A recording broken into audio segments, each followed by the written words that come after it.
بسم الله الرحمن الرحيم وبرنامجكي عدك جاليد ماليد دلك نوروي عاوا وحا استوديهنا martiin uga fanaanka Cabdirasaaq Saleebaan Gaas Cabdirasaaq marka hore ku soo dhawaado barnaamijka codka jaaliyada Soomaaliyeed ee dalka Norway aad iyo aad baad mahadsantahay Cabdullaahi Daawud waxaan salaamayaa ummadda Soomaaliyeed meel kasta ay joogto inta maqalkayga iyo muuqaalkayga wada taqaana aad iyo aadna wad ugu mahadsantihiin ka soo qaybgalkan aad iga soo qaybgaliseen caawa iyo fankay sugaanta Oslo Norway barnaamijkeena kulay waxa ugu horeyn doona Cabdirasaaq goortii kugu horeysay aad fanka ku soo biirtay inaad bal wax inooga tataabato sanadkay ahayd horta fanka ilaa iyo maalintan garaadka yeeshay waan ku guda jiray haday noqoto markii la yaraa iskuulada laga qayb gal jiray markii degmooyinka laga qayb gal jiray laakiin si official waxaan u soo galay fanka 19 December koostonkeedii ma cid kugu talisay ayaa jirta oo fanka inaad soo gasho kugu taageertay kugu tiri fanka codkaaga ayaa wanaagsan waxaad ku fiican tahay inaad haysto oo fanka saabad macnaha ku soo gashay mise iskaabaad u soo gashay fanka iskay baan soo galay ilaa iyo maalintan garaadka yeeshay waan ku guda jiray waanan heesayay sidii baaban ku soo dhax galayna marka Norway inaan koox Norway ka tirsan oo la oran jiray onkodi hilaa aan ku soo biiro wax hidaah oo aad fanka ku leedahayna ma jira oo aad familkaaga ama qaraabadaada ama aabaha oo kale ama familkaaga inta ku dhow walaalkii oo iga weyn ilaahu naxariistay Axmed Saleebaan Gaas loo jiray ayaa isagu hees jiray Burco laakiin aad magaca si fiican baan garanayaa laakiin wali man xaq kale kama haysto yani xiriirtiya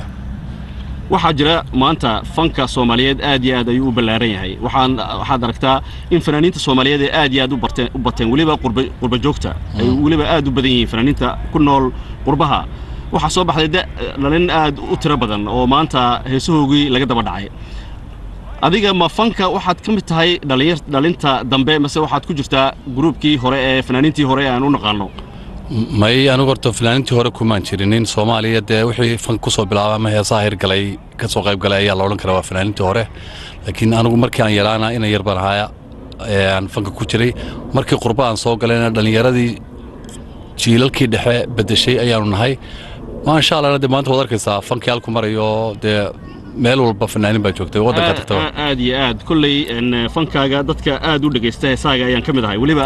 ani ahaan heesta aan aad ugu helay waxa kamid ah heesta Dhambaal kulay waxbaad nooga taaban doontaa heestaasi habka aad miraha qofka tiriyay abwaanka miraha tiriyay iyo adaa ku deynaya kulay heestaasi waa hees aniga qaas ahaan aan aad uga helay heesaaga waxa kamid ah deeqa oo aan arkay muuqaal ahaan heesii ugu dambeysay ee aad muuqaalaan u soo sameysay bal waxaan dareemayaa in heesaagu ay albumkaagii ugu dambeeyay ay kamid yihiin deeqa qaali Layla iyo Magli marka waxaad moodaa in ay u badan yihiin magacyadaasi magacyo maaragtay magacyadii haweenkii u badan yihiin bal wax faahfaahina horta waxa weeye albumkan Dhambaal waa albumkaygii saddexaad aan soo saaro waxa ka horeeyay albumka loo oran jiray Dalsan sagal loo oran jiray oo soo saaray 2000kii mid aan soo saaray 80 iyo 98 ayaa isaguna jiray laakiin albumka Dhambaal baan muuqaal fara badan ka sameeyay sababta keentay inay heesaha ugu badan yihiin magacyo hablaha Soomaaliyeed mu'alifku baan aniga heesta ii keena magacaas la yiraahdaa buu yiraahdaa magacii baan ku qaadaa uguna soo daayaa heestan Dhambaal waxa sameeyay nin aan aad iyo aad saaxiib u nahay oo mu'alif weyna oo jiga ka soo bilaabay fankiisa la yiraahdaa Cabdi Xasan Sweden degan waana hees runtii isaga ku dheer taariikhna u ah yani markii aan weydiiyaan ku yiri heestan maxaa maaday kugu saabsantayna aanay ku saabsantahay buu yiri runtii hees ii baxday oo dadkoo dhan maanta garanayaan weeyaan aadna waan ugu faraxsanahay horta heestaas waa hees qof kasta oo Soomaaliya ama qof kasta oo ibn aadana taabanaysa because waxay ka hadlaysaa waqtiga haddaan yar kaaga taabto xornaysaa daraaruhu way gurmaan waqtigu uu dhalan rogmaa intuu dhinacaaga jiro dhitiya subag baad heshaa marbuu kula dheeliyaa dhabarka kuu jeediyaa dharbaaxana kugu dhuftaa aad bal heestaasi aynu xoogaa yara jalleecno hees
dhinacaaga jiro inta iyo subag baad heshaa inta iyo subag baad heshaa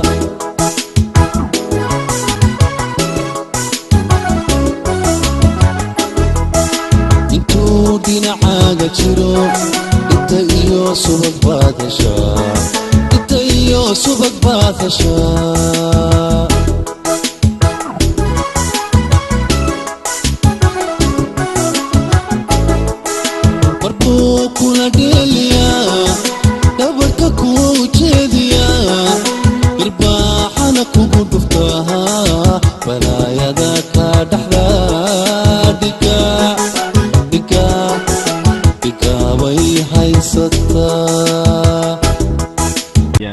وأريو آدي أدم عنوي وأريو صحة هذه سلوا إيجو وأريو جروي ووقت كهذا صار قف كاستمرنا وقت وكورنا سيمرنا كاردلي كرو مركا وهاس يعني شعبي لهاي وهاس قف بس كسو بلادنا تابنا صار حان كلو أن كويدين يا عبد الرزاق هسا سيدا أن هروش جاي أن كل وحيو بديين غالي يو ليلى يو بل هسن مقلي هسني بل وحقيقتها طابة هسن مقلي ما سن دريميو ان هس جعيله معها هرت هستو هس جعيله لكن wax lagu soo hal qabsaday Allah u naxariistay abwaanka weynaa salaan carabi marka jacayl way heesto laakiin wuxuu ku soo hal qabsaday gabay uu mar hore salaan carabi tiriyo la yiraahdo afku wuxuu la xoogay maqlida xawda ka jara marka linka maalifka Cabdimaasta la yiraahdo Ingiriisku jooga reer Norway buu ahaa markaas sidaas uu igu dhibay heesta jacayl weeye saasaanu marka ugu soo hal qabsaday bal heestaasi aynu xoogaa yara jalleecno hees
وجعيل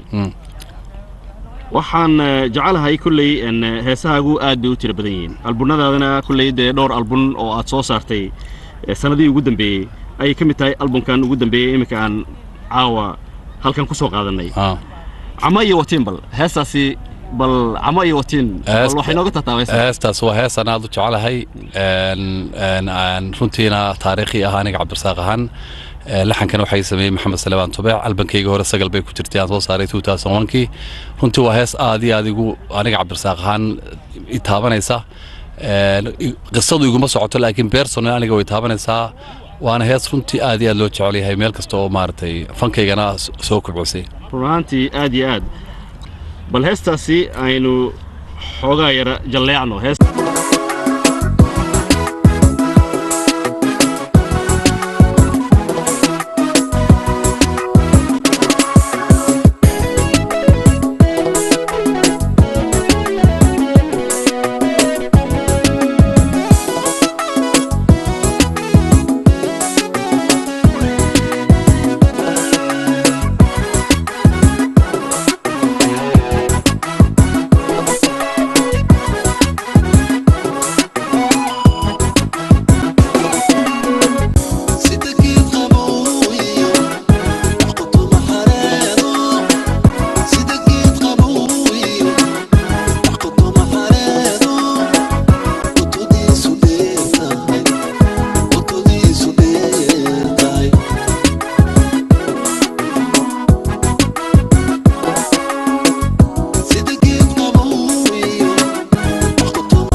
fanka Soomaaliyeed maanta aad iyo aad buu u awood badiyay aad iyo aad buu u xoog badan yahay waxa dareemaysaa in heesuhu ay sidii dalkii Soomaaliya kolkii markii hore sidii dawladdu uga jirtay imikana ay ka sii badan yihiin ba oo heesuhu iska soo daba dhacayaan dhalinta Soomaaliyeed aad moodo in ay si xoog leh ay imika fanka ugu jiraan waliba dadkii u soo haajiray wadamadan galbeedka iyo waqooyiga Ameerika ba aad moodid in ay maalin walba fanaaniin cusub aad ku arkaysid shaashadaha oo heesuhu aad iyo aad u macaan runtii wax lagu farxo weey oo annagu waxaan mar walba ku faraxsanahay in fanku uu sidiisii u xooganaado maadaama meeshii ay ka baxday dawlad awood badan oo Soomaaliya waxaan rajaynaynaa dawladdan Soomaaliya inay fanka kulli aad iyo aad ay iyadana u dhiirigelin doonto Cabdirasaaq waxaan inoo haray sidaan u malaynayo heesahaagii waan aragnay heesahaagii albumkaagii ugu dambeeyay waan aragnay ma jiraan albumno aad soo saartay markii aad fanka soo gashay sidaad ii sheegtay sanadka markuu 1999 heesaagii ugu horreeyay ama heestaadii ugu horreysay ee aad adu isleedahay heestaasi ayaa kugu horreysay fanka ku soo gashay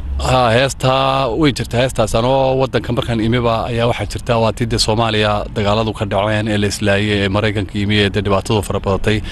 dadkii qaxeen caruur yar oo harag cunaysa TV-ga laga soo daayay marka waxa dhacday hees nin mu'allif weyn oo sunnaal jooga Cabdullaahi Salaamada Axmed Salaamada walaalihiin ayaan ili Soomaaliya hees ka tiri maanta waa tan dhibaatada fara badatay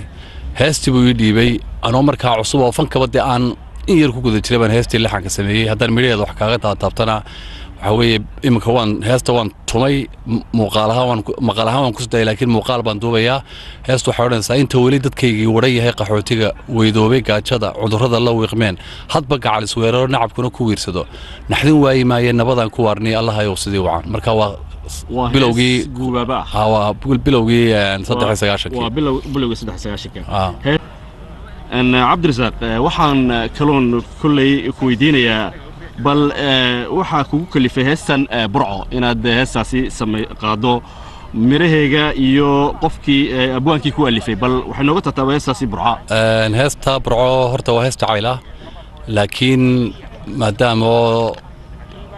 يعني أنا برعو وسوي عيار شري هامبوش هي باسكتكا عياره قبل هذا